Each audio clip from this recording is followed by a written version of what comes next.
Hello, this is Pyromaniarules, and as requested by my good friend Shiloh GNR Fan 7, I'm gonna do a history lesson on Megadeth.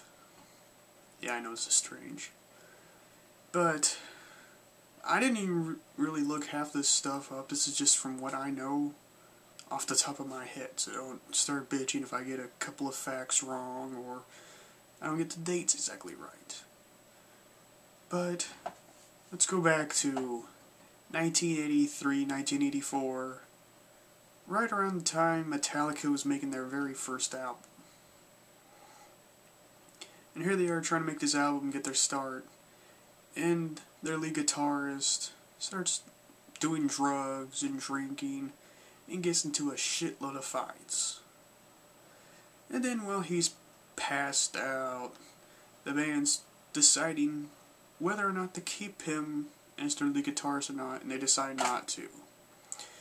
And so when he wakes up from his being passed out, they tell him, "You're out of the band." And at the time, the lead guitarist was Dave Mustaine. And he wasn't pissed off about why he was thrown out of the band. He knew he was being a dumbass. But the way they did it was what pissed him off. And so he vowed to make his own heavy metal band that's going to be louder than them. It's going to be heavier than them. It's going to be more talented than them and more popular than them.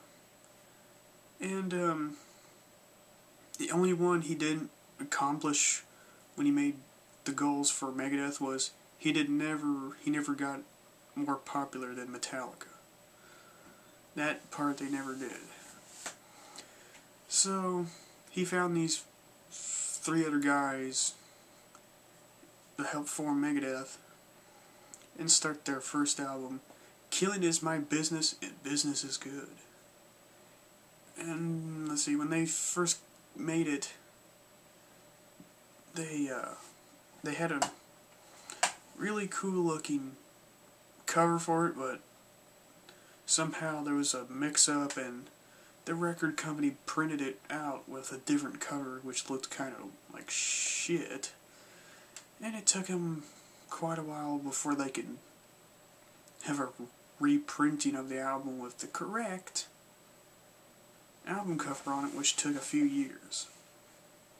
And then they got to,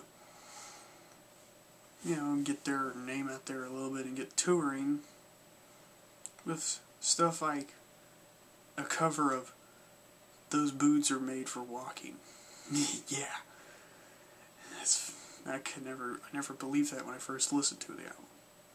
And then, I think around 1986, they make their second album, "Peace Sells, But Who's Buying?" Holy shit. It's better than the first album. The first album was pretty good.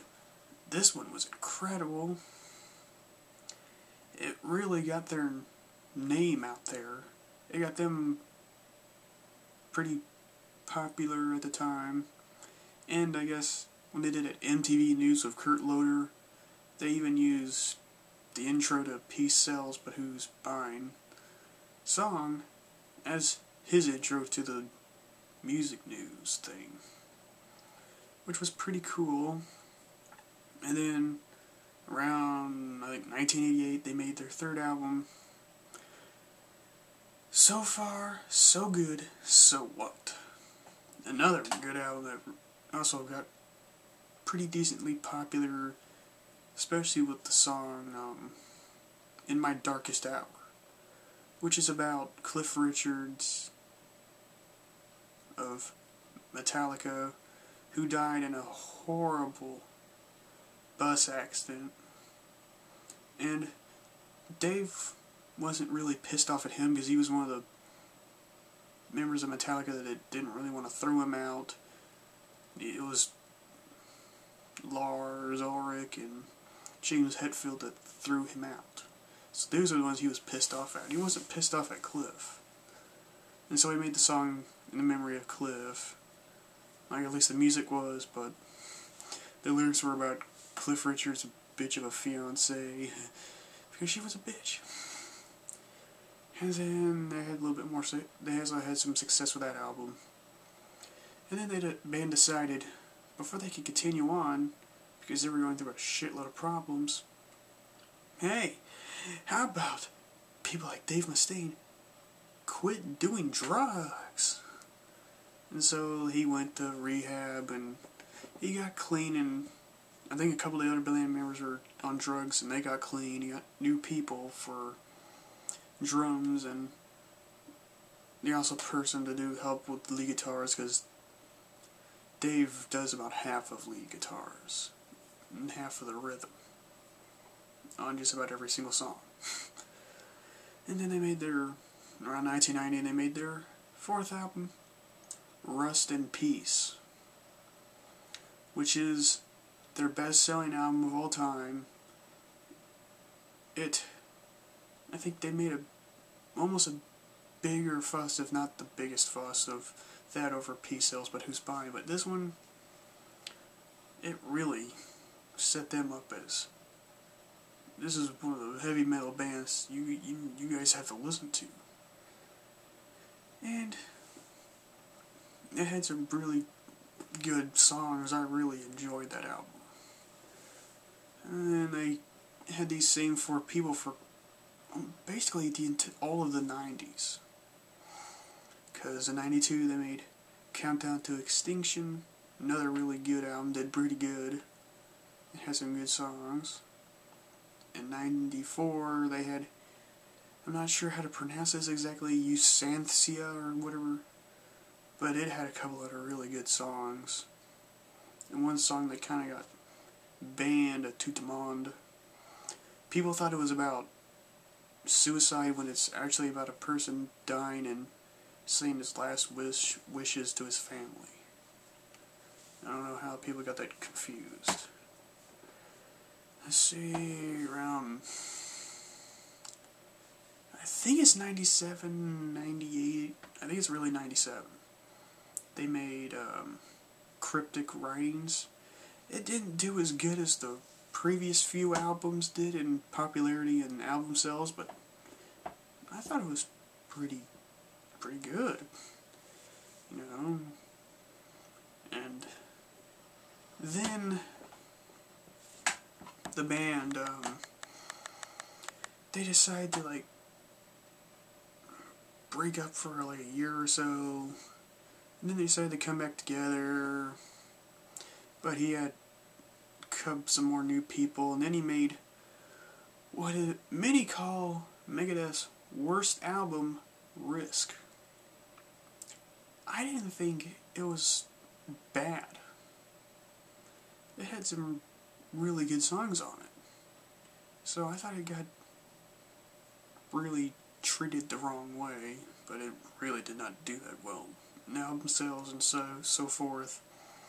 So the next year they made The World Needs a Hero. They thought it was going to be their comeback album because their last one was didn't do it. But it didn't do much better. And again, people say it was also not their best, but it's not bad. It's good. There's only like one song on there I didn't like. But other than that, I was like, really, yeah. And then in 2004, they made what was called their true comeback album. The System Has Failed. And on this one, there was a change in sound from a lot of these ones they did later, like some of the 90s and these earlier 2000 ones. He almost just did because in these other ones he was kind of toning down the heaviness a little bit in all of them. I think that's why they slowly lost popularity. But on this one, he brought back the heavy fucking thrash that he was famous for. And that's why it was his real comeback album. And hell, this album was even on that Duck. He even did a thing on that Duck Dodgers cartoon with this Back in the Day song, which was hilarious. And then, in like 2007, they made United Abominations, which again was freaking heavier than shit. And it was just pretty cool. And those two albums, and then when it comes, the latest one so far, one thing about them is they are really political albums. Just about every song has something about how bad politics is at the time. I mean, just look at the album covers.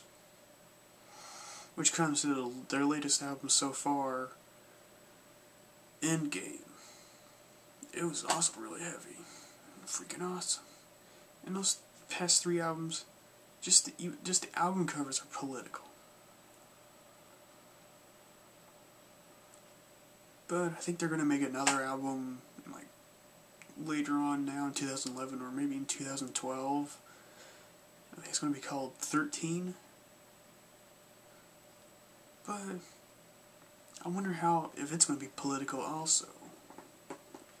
But one thing I know, if they're going to keep going like they are now, it's going to be freaking heavier and shit thrash, and it's just going to be freaking awesome because they're called one of the world's most popular heavy metal bands with good reason.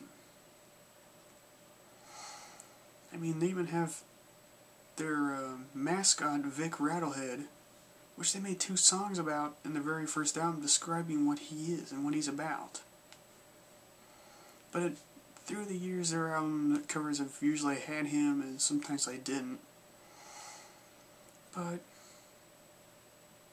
he is almost as famous as a mascot as Iron Maiden's Eddie is. And I always liked how they had their own mascot. He looks awesome.